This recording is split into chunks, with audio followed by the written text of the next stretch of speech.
So challenge number 2 with the GT was handling this like continuous issuance. So we wanted it to be the case that the community should receive GT in a continuous manner, and that the function should be like a smooth function. So this kind of smooth curve over time is how the cumulative GT should go. So you can see like the amount of GT is always increasing, the total issued GT, but like because it's plateauing, that means like the rate of issuance is decreasing. Then like how do we fit that into our previously derived formula? Because that only works when there's like a single GT event. So what we do actually is we say that the total GT issued is updated anytime a depositor makes a change. So if they increase or decrease their deposit, that will actually trigger a GT reward for everybody in the system. And the size of that reward that will get split up between depositors is going to depend on the time passed since the last reward. And looking at that graph again, we can sort of think of it in terms of like chunking up the GT rewards. So at T1, the GT issued is going to be GT1. And T2, the total GT issued is G2, but the actual like issuance at T2 is going to be the difference between the past and the current point on the curve. So this is like a way to chunk up the rewards and have it turn into discrete reward events, even though it's this continuous issuance curve.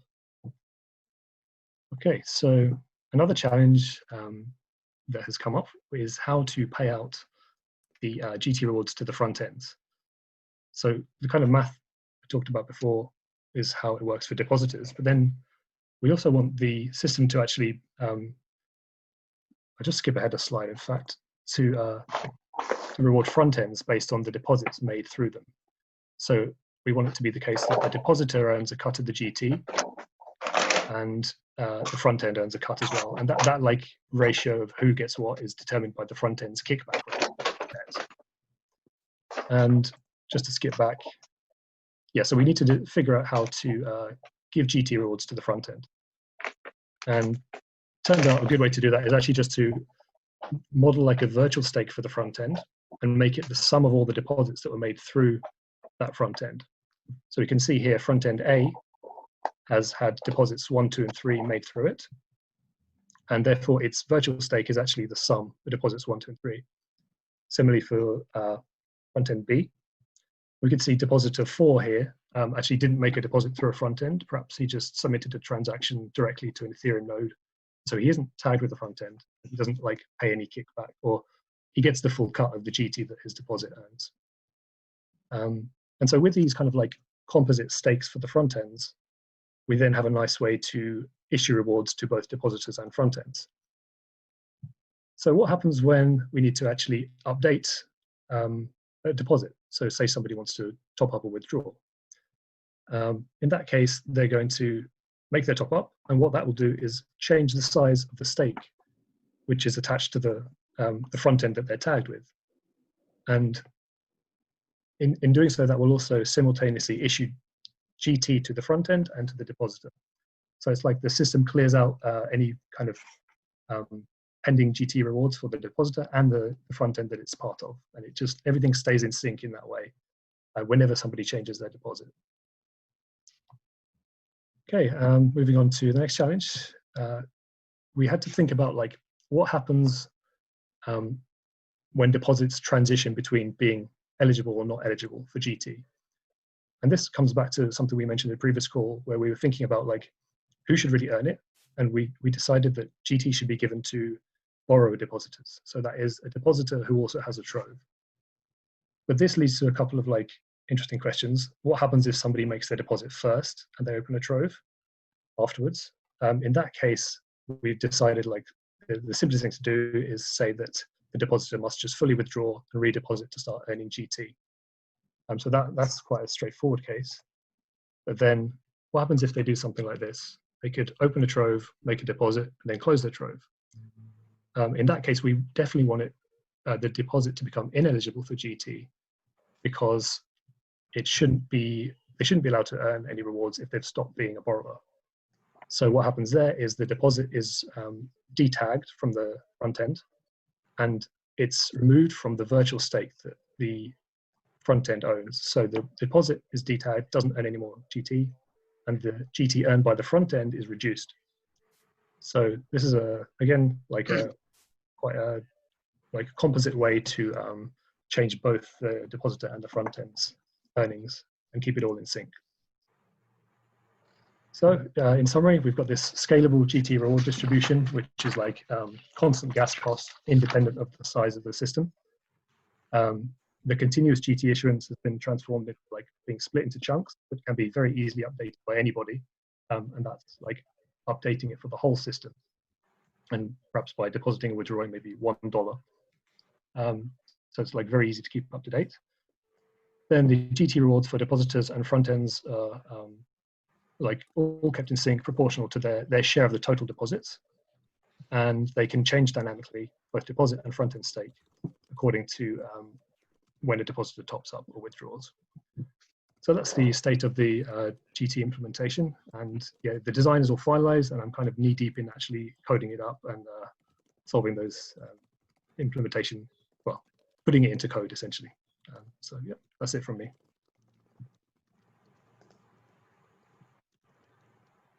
Awesome, thanks, Rick. Next up, we have Yulin. I saw some message. Want to address the question first? Robert is replying. Yeah, sure. If we, I don't know how we want to do it, or do we do questions at the end? Happy to answer questions on that if anybody has any. So I think the question, I have just answered it via chat. So the question was, what about adding other digital assets as deposit? So for the first release, or the release that we are now working on, this will be clearly just limited to Ether, though we do have plans, or at least we are open to looking into other collateral types for future versions that we may deploy either on Ethereum or on other networks, but we will be relatively picky when it comes to those other collateral types. So that's like in a nutshell. And we are planning to do most of the questions at the end. So if you guys have a specific question for someone that's going to speak up, please try to save it for it. We'll do an FAQ at the end. We just have quite a bit to get through here. So Yulin, you want to take it away? Yes, thanks, Ashley. Right, so as Robert said, we have known each other for more than 2 years, and we have worked on many projects together at Definity. And now Robert left Definity, I left Definity as well. And then we are working on this project. Seems like I can never get rid of Robert. I'm very glad to join Liquity to work on a macroeconomics model. So for me, Liquity is, shall I do a bit of self-introduction, or you think that's enough? Yeah, Robert, go ahead. the new member should say a bit about myself. Yeah, go for it. All right.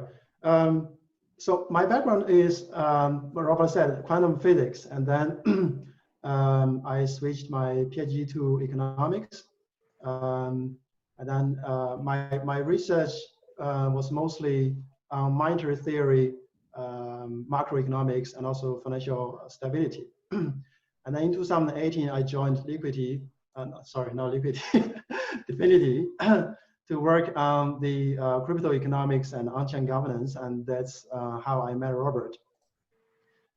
September this year, I left Definity, and now I'm working on in some investment company. But now my project is Liquity, so I work full time on Liquity project until maybe January next year. That's my background. Okay, back to Liquity. I see Liquity is like a financial economy in real life. It has various agents interacting with each other, like banks. Think of the troops as autonomous banks. So it has banks, it has borrowers, arbitrageurs, depositors, liquidity providers, speculators, and so on. And like most economies, Liquity has its own monetary policy and fiscal policy, like the issuance fee and redemption fee, and also fiscal subsidy, like the gas compensation.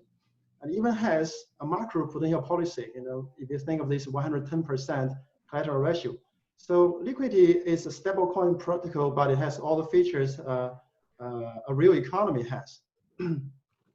And then the major central banks in the OECD countries, they have two mandates. The first mandate is price stability, the price stability of their sovereign currency. So that's why most central banks set the 2% inflation target. And the second mandate is the maximum output or maximum GDP or employment rate. And likewise, the mandates of Liquidity's monetary policy should also be twofold. The first one is the stability of the loose token. Of course, it's a stablecoin protocol, right? And the second one, arguably, I think, is the profitability of LQTY token. The second one also matters. Imagine you have a really stable coin, loose, really pegged to US dollar, but it has so many financial constraints. It's really user unfriendly. No one is using it, then it doesn't make sense, right? So we need to design an optimal monetary policy that balance these two mandates. We need first to understand what are the financial frictions, what are the constraints, what are the transmission channels of the monetary policy. How, when we adjust the monetary policy, how does it affect every agent in this model, in this system? And how do tokens, LQTY and loose token flow in the system? And how do agents behave in response to different shocks, demand shock, supply shock? And my expertise in monetary theory and macroeconomics fits this task, I think, pretty well. So Robert, you really picked the one, the right person, right? But unlike every economy in real life, Liquity has its unique feature. It's governance free, which means its monetary policy and fiscal policy are algorithmic and they are set in stone before launch. This is, of course, an advantage of a truly decentralized finance protocol, but it also poses a substantial challenge to the stability of the loose token and also the growth of the LQTY token. You know, in real life, central banks could easily expand or contract money supply, lower or raise federal funds rate or reserve requirement ratio at discretion at any time. And governments could also lower tax rate to boost the economy in response to macroeconomic shocks, you know, in response to COVID-19 shocks. And the financial regulators could also increase or decrease the capital requirement to mitigate financial risk at discretion. And with a governance-free decentralized protocol, it is really difficult in achieving this. I think everyone is familiar with Bitcoin, right? With its fixed monetary policy, the newly minted Bitcoin, the amount of newly minted Bitcoin every day is constant. It's inelastic to demand. And consequently, the price of Bitcoin is very volatile. So how to design a resilient algorithmic monetary policy is vital for the success of a decentralized stablecoin protocol. And we want to design not just a robust, but a resilient system. So by robustness means the protocol survives after a severe shock. While resilience means the system rebounds and becomes more robust after various shocks. It's just like the saying goes, whatever doesn't kill me makes me stronger. It's the same. We want to achieve a resilient algorithmic monetary policy that makes the liquidity system stronger after various shocks. So to achieve this, we need a fully fledged DSG model to simulate the system. So DSG stands for Dynamic, Stochastic, General Equilibrium Model. And we start with a steady state, static model to construct a panoramic structure of the liquidity system. And this was done in September. And this static model is very common. You can see this in many Medium articles.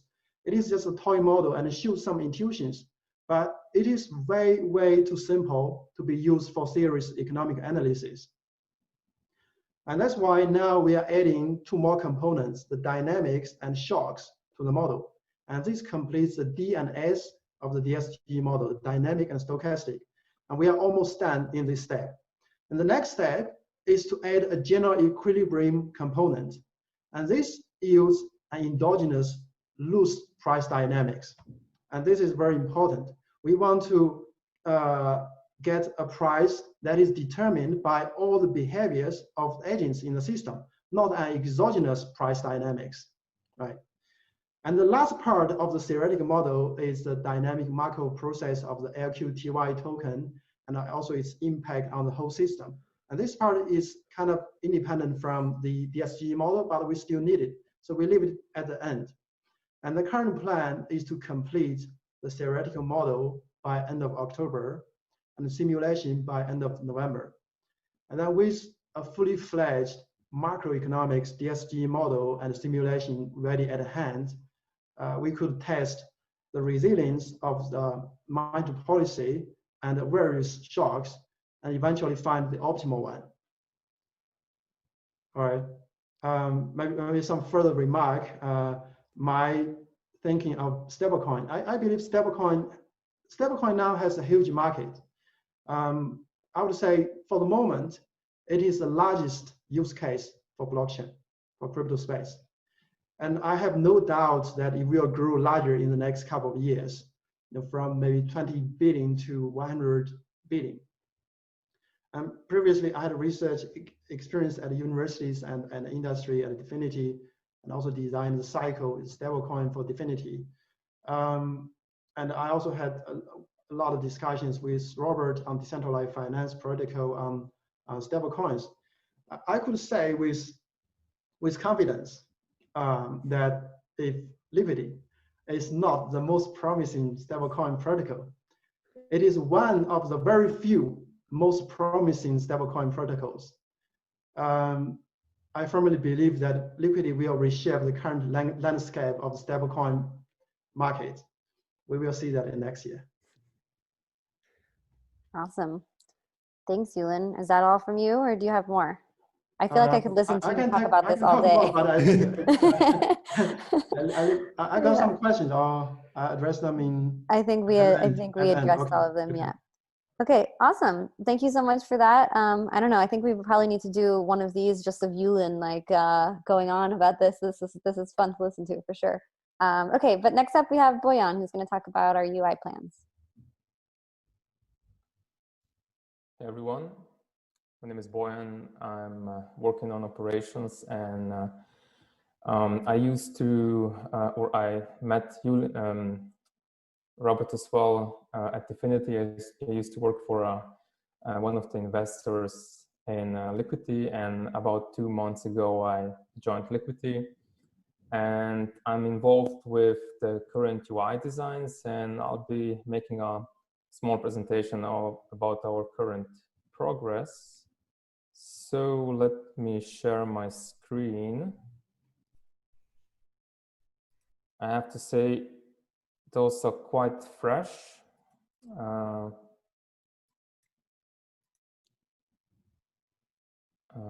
So those have been made, as Robert mentioned, by Raid Guild, and those are lo-fi wireframes, version 1, so to say. So when we started out, we wanted to showcase our main operations, which is first and foremost the Trove, opening it, funding it, taking out debt, increasing, decreasing collateral ratio, etc., etc. The stability pool, what it is, what it does, how you can benefit from it. Liquidations, how they connect to the stability pools, what they mean, how you actually liquidate Troves and why. And redemptions, which is basically exchanging your LUSD for the collateral. So a few months ago, we actually developed our own dev UI, which looks like that, and has been developed by our colleague Daniel. And it actually does everything already as we intended it to be. So you can open up Troves, you can change the collateral and the LUSD. So this is now LUSD, as Robert mentioned, we changed the name. You can use the stability pool, you can redeem collateral. Here we have Troves, and when they fall below the ratio of 110%, you can liquidate them. You can even change the Ether price. So can run some interesting experiments. And this is actually live since a couple of months, as I said, and you can try it out yourself on that address. Sorry, Bojan, sorry to interrupt, but can anybody else see what you're presenting? Because I can only see like the title slide. Yeah, I can only see the title slide too. So maybe we are not viewing the same or seeing the same page as you're presenting. Is that true? Oh, sorry, guys. Let me. Now it's back. Sorry.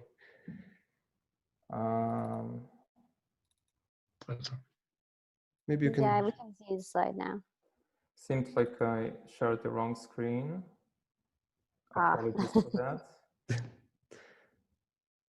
Do you see it now? Yes. Changing? Yes. Okay, perfect. Sorry about that. So, whoops.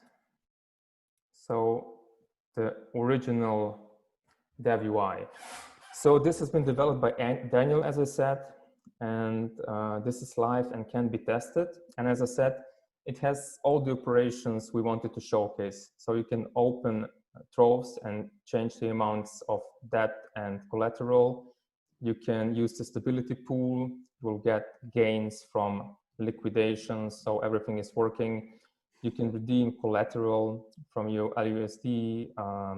You have a list of the most riskiest troves down here, which you can liquidate if they fall below a certain ratio, which is, as you know, 110%. And we have the ETH price, which you can also change, so you can run some interesting experiments. And as I said, you can try that out yourself under this URL. And then building upon of that, we wanted to expand or improve our UI to make it more user-friendly, easy to understand, and just natural to work with, to interact with. And apart from those 4 points I already mentioned, we also thought it's very important to understand the various balances you are having, so wallet, stability pool, etc. The history of your interactions with the protocol, and also staking. And if we are starting out with the trove, so I'll be starting with the wireframes now. This is the first screen you'll be seeing once you access. I think we're still seeing the same page. At least I'm still seeing the same page. I'm not seeing the wireframes. Are you guys? I think you should. You should not present it. Just use the ones in the smaller view. I think that one worked. When you stop.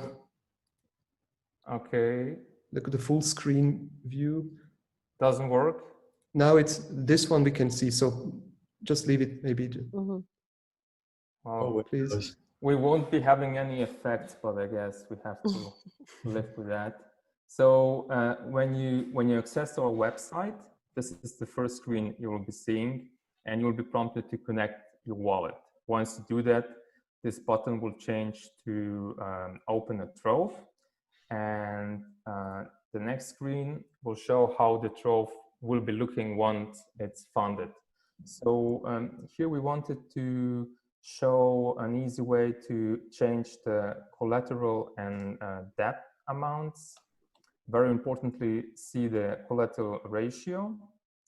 Also show some kind of estimates as to your liquidation and redemption risk, and the option to close the trove.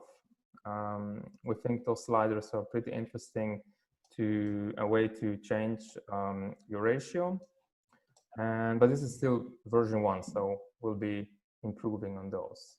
Then the next topic is the stability pool. As you can see, we have tabs here currently, so you can switch between the trove and the pool. And here we wanted to make it clear how to deposit the LUSD. And based on that, you will be then getting some ETH out of liquidations. We also need to make it clear how the connection to liquidations works and how you actually are able to make gains. And also, of course, withdraw and transfer funds to your other balances, so to say. Obviously, you can also exit the pool. Next are redemptions. This is, as I said, just basically exchanging your LUSD for ETH or for the underlying collateral. So you just enter the amount that you want to exchange from the available balance.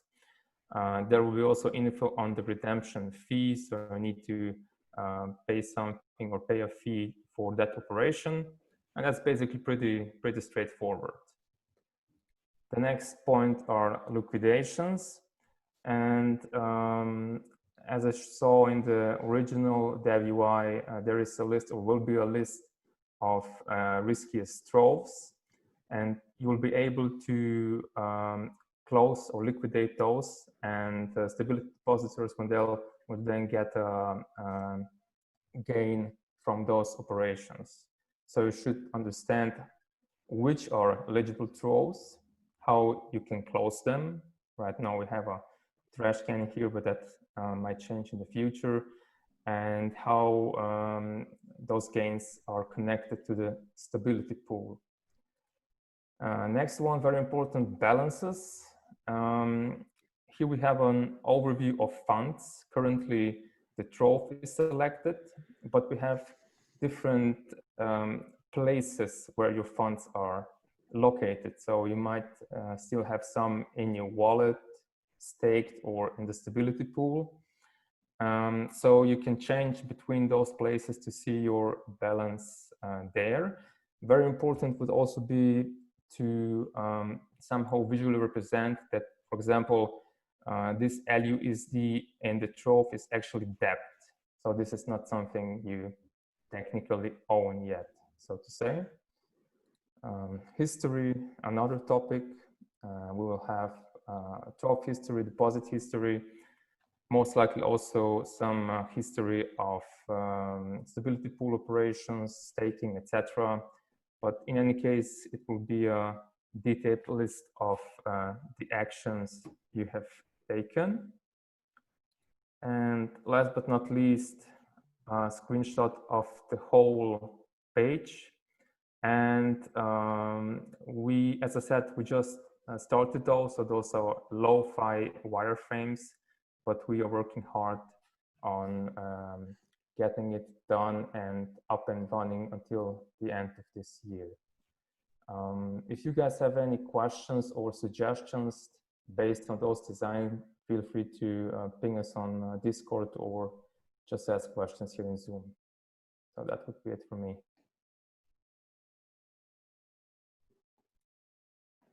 Awesome. Okay, great. So next up, we'll have Bingen.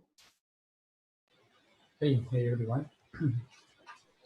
Robert already introduced myself. As he said, I'm new to the team. I joined 2 weeks ago. Really happy to be here. I'm impressed by all the work that has been done so far. Bingen, could you maybe speak up a little bit? It's a little. Oh yeah. Yeah, that's Okay. better. Better now? Yeah, that's yeah. better. I was saying that I'm quite new, that I'm really excited to be here and impressed by the work that I've seen in these 2 weeks. And well, I've been mostly catching up and learning about the system. And one of the things I've done is analyzing the way liquidations are done. Liquidations in the case that go to the other troves, so what we call redistribution, and instead of going to the stability pool. And so I need to share my screen so I can give you a quick overview.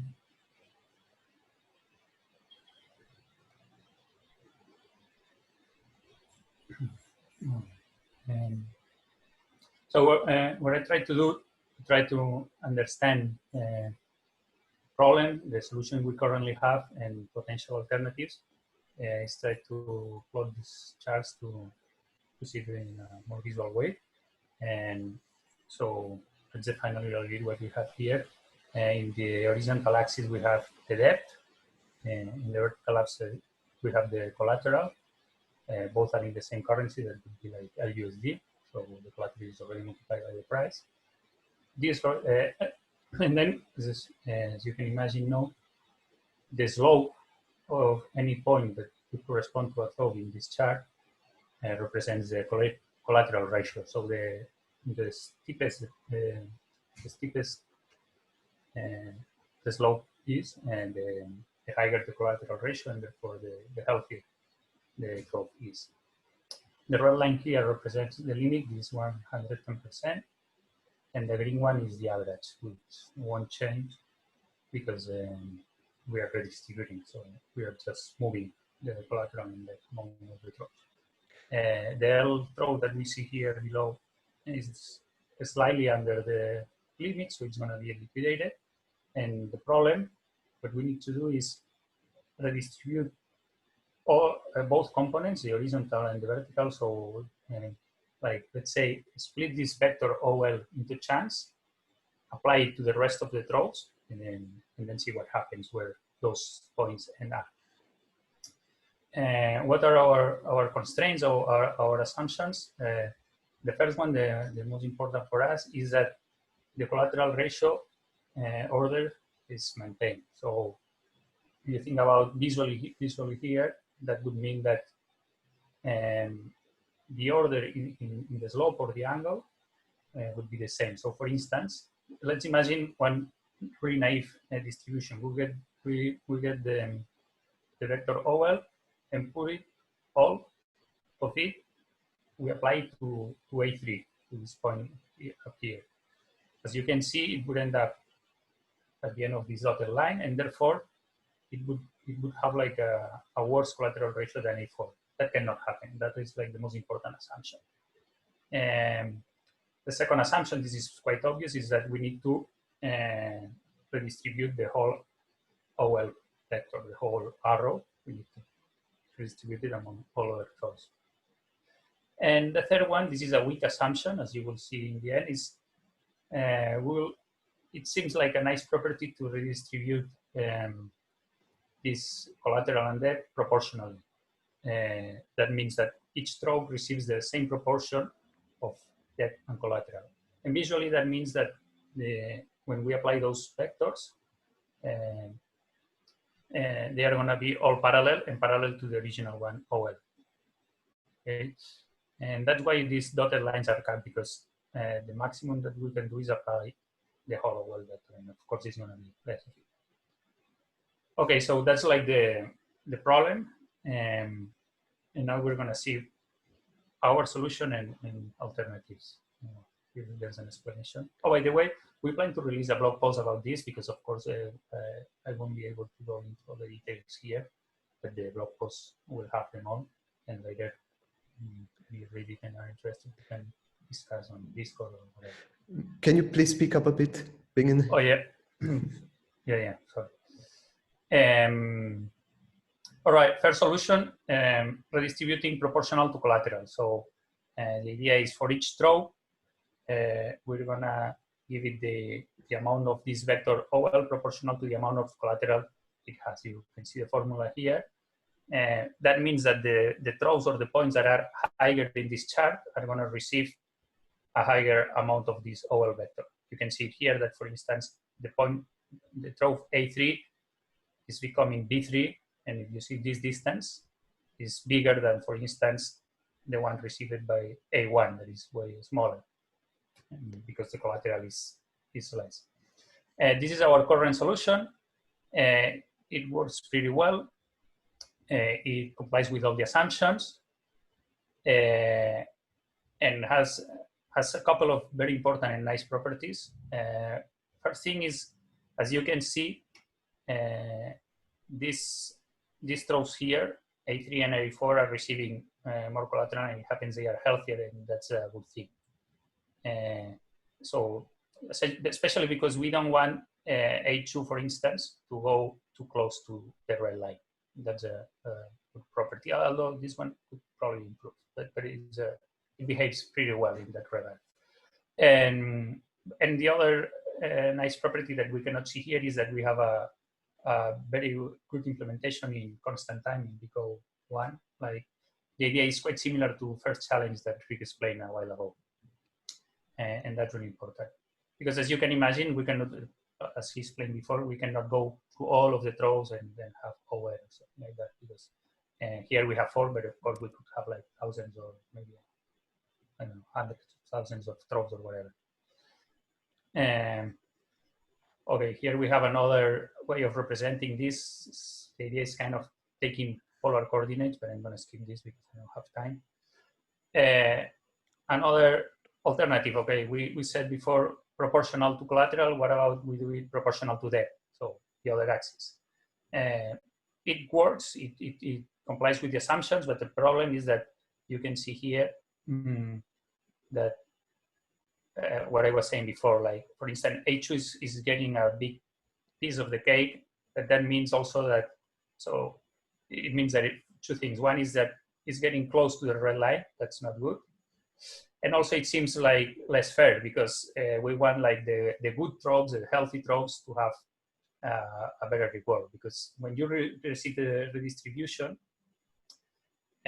your trope is becoming less healthy, it's becoming riskier, but you're having a gain because we're assuming here that the liquidated trope is over 100%, and therefore like the amount of ETH that you're getting is bigger than the amount of debt that you are assigned.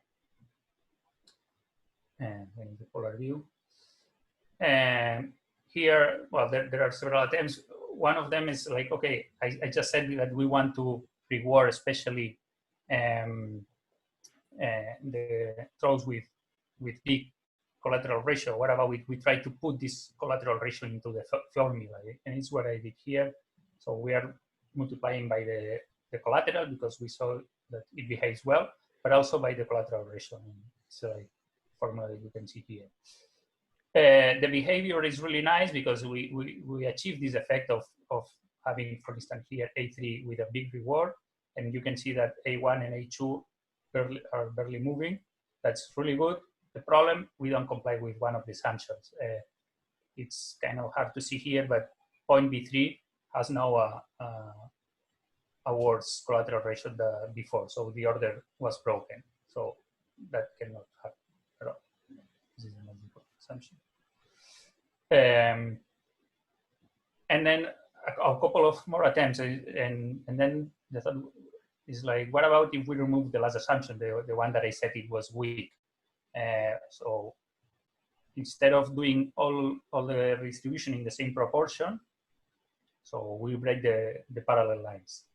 Although here they are still drawn just for the sake of being able to compare. But as you can see here, if you imagine the arrows from A3 to B3 and so on, you'll see that they are not parallel, compared, for instance, with A2 to B2. Here in this example, we are redistributing the collateral proportional to the collateral and the debt proportional to the debt. That's why the points are like diverging. As you can see, the result is pretty bad. Look at A2, it's crossing the line by 5, so that doesn't work. Although it has the property that is rewarding a lot the good tropes, but it's penalizing too much the risky tropes, and that's not good for the system. Another one, just the opposite. Instead of diverging, converging. So we define a point of view, I'll call it like that. This point F, we take like the sum of all horizontal components and the sum of all vertical components. So the sum of all collaterals and all debts. And then we get the coordinates of this point. And then we draw lines from each trough to this point of view. And then we try to move the points along these lines. You can see here the dotted lines that are like converging to F. Well, nice properties. Yeah, we are from the system point of view, we are getting rid of risky throws because, as you can see, they are like moving away from the red line. But it has some downsides. First of all, it's not fair because we are rewarding better the risky throws compared to the healthy throws, and that doesn't feel good. And also, like, the implementation is quite tricky. And we have even another attempt, a really nice one, that instead of being, it's not drawn here because it's not like a formula, it's more an algorithmic one, but I'm running out of time. So I'll leave it for the blog post. And as I said, if you have questions later, if you have time, or on Discord or whatever, I'll be happy to discuss. Thanks for. Thank you, Bing, and maybe just to add like a short summary for those who may not be like deeply involved in how our system works. So we need this redistribution mechanism as a fallback. So what that means is, I mean, we have those troves in the system that may become under collateralized if the ether price drops. And so if this ratio drops below 110%, we would need to liquidate this trove. Now we don't do auctions or any kind of sell-offs. That's one of the big benefits of our system, but we have a two-step mechanism. The first one involves like a stability pool mechanism, which is not the one that Bingen was presenting, but was Bingen, like what you just showed, is the second mechanism that only kicks in if this stability pool is empty. So we need to do something with this trove that is liquidated. So what we do is basically we chop up its debt and we chop up its collateral, and we just give like those chunks to all the other trove owners, like the borrowers in the system. Now you showed like basically multiple ways of doing this chunking and redistributing those chunks, and then like see how they behave, like how their own collateral ratio looks like in the end. But thank you so much. And yeah. Thanks, Robert, for the clarification. I went too straight to the point, probably assuming too much about the system because I had so short time. But yeah, thanks. No problem. That was great. Also, Robert, I really like chunking as a verb. Yeah. chunking all of these into different chunks. It's great. It's great. I love it. That's a good meme. Maybe we can put that into the code. Make that a function. Chunk. Okay. Not a native speaker. No, I think it's great. I think it's awesome. Okay, cool. So chunk.finance, Kartik says in the chat. Perfect. Cool. So I will open it up now to questions. Well, actually, just one quick thing. We are hiring a community manager / biz dev type of role right now. So if you know anyone in your personal network, please reach out to me. I put my email in the chat.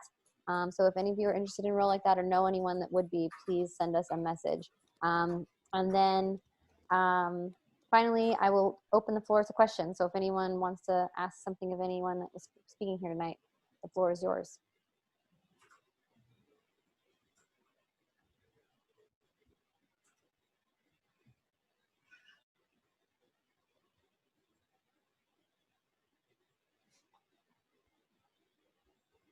They ask question, what is better? Is there more to this question or? Okay. Interest or issuance / redemption fees or both? Okay, well, I think we have a point of view on that, but I'll let someone else tackle it. Maybe I also let Yulin give some background on that, but just a little intuition on why we think that the issuance and redemption fees make more sense in this context. And this is because interest rates are usually relatively slow to influence people's behavior. I mean, if you think of a borrower who wants to open a trove and keep its trove, like let's say for a year, and then repay it, now if the interest rate changes during the time that he keeps his trove open, this change, even if it's like a sharp, like let's say increase from 5% to 10%, would not immediately have like a very strong impact on this person, because the effect of the increased interest rate only really only really matters in the long run. But with an issuance fee, for example, when you open a trove and you have to like pay an upfront fee of 5% versus an upfront fee of 10%, and this is a huge difference, because you know that maybe, or you can hope that maybe later, if you open it a week later, the fee would be lower. So you wouldn't spend, let's say, 10% just to open a trove. So I think with that, we can have like a monetary mechanism which is like more direct than an interest rate. Yeah, it's a more direct feedback loop, and it's potentially just nicer from a user experience perspective. if they're not subject to this variable interest rate. Like they can just decide whether they want to open a loan or not, and then they paid the fee, and that's that.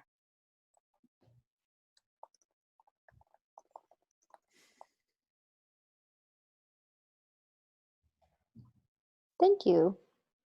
Okay, Kartik had, oh wait, we have a couple of other questions. Do we want to, okay, so Nam asks, hi everyone, I read in the white paper about a gas refunding mechanism. What would be the proportion of gas being refunded, and is it based on an equation or mathematical algorithm? Who wants to take that? Maybe Rick? Yeah, sure. So it's quite a simple schedule. It's basically, there's a minimum of $10 worth of gas refund. And this only applies for liquidations. So it's when somebody liquidates troves, they get refunded per trove that gets liquidated. So the idea is to just compensate people for performing liquidations. And the actual schedule is a minimum of $10 per trove. It's actually 10 of the stable coin. And then also on top of that, it's 0.5% of the collateral of the trove that gets liquidated. So minimum of 10 LUSD plus 0.5% collateral. So yeah, pretty simple. And Bing is actually working through that now and kind of refactoring all that for us. And, yeah, going through hundreds of tests and fixing all that up. So that's he's doing well. Awesome. Okay. Kartik asks, are there any open challenges / problems still waiting to be figured out that is preventing the development? I think we've figured out a lot of the core pieces, to be honest. Yeah, having got through this GT implementation, I think the one remaining piece is Oracle selection. This is like still an open question that we're honing in on, but it's still something we're talking about and going back and forth on. I don't know, Robert, do you have thoughts on the latest on that? Yeah, so we have implemented Chainlink's Oracle, at least in our test version, and it works. So I think practically it's a good solution, but we are still looking into alternatives if there are such alternatives. But the Oracle problem is, I think, a hard problem, and there are no perfect solutions. So whatever Oracle we will end up with, it won't be a perfect solution because nobody has a perfect Oracle. That's, I think, something we have to live and like accept. But at least for now, it seems that we would probably end up with just using Chainlink because it's relatively well known and also like battle tested now with many projects that are using Chainlink Oracle.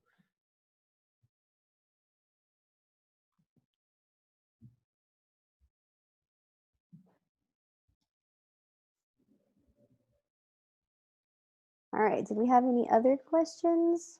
Ray asks, oh, actually guys, we're kind of over time here. Maybe we can save some of these. I don't want to go over time too much. I'm sure everybody has other stuff they have to do, but someone asked about the job description. I just posted it in the chat. We'll also be posting it on our recruiting website sometime, hopefully today or tomorrow, and we'll be putting it on our Twitter. So feel free to share that. Keep an eye. If you haven't joined our Discord, please do so. I'm just going to put a quick link into the chat. And other than that, thank you guys so much for coming. It's really nice to have you guys on board with us, and stay tuned. There's a lot of exciting stuff ahead. Thank you so much, Ashley, for moderating this, and thank you so much to everybody who has participated, our speakers and our audience. So it's great to have these sessions with you. Thanks a lot. Yep, and feel free if you have any questions that you didn't get answered or that you want to talk about further, feel free to just throw them in the Discord and we'll get to them. Thanks, guys. Thanks, everybody. Bye. Bye. Thank you. Thank you. Bye.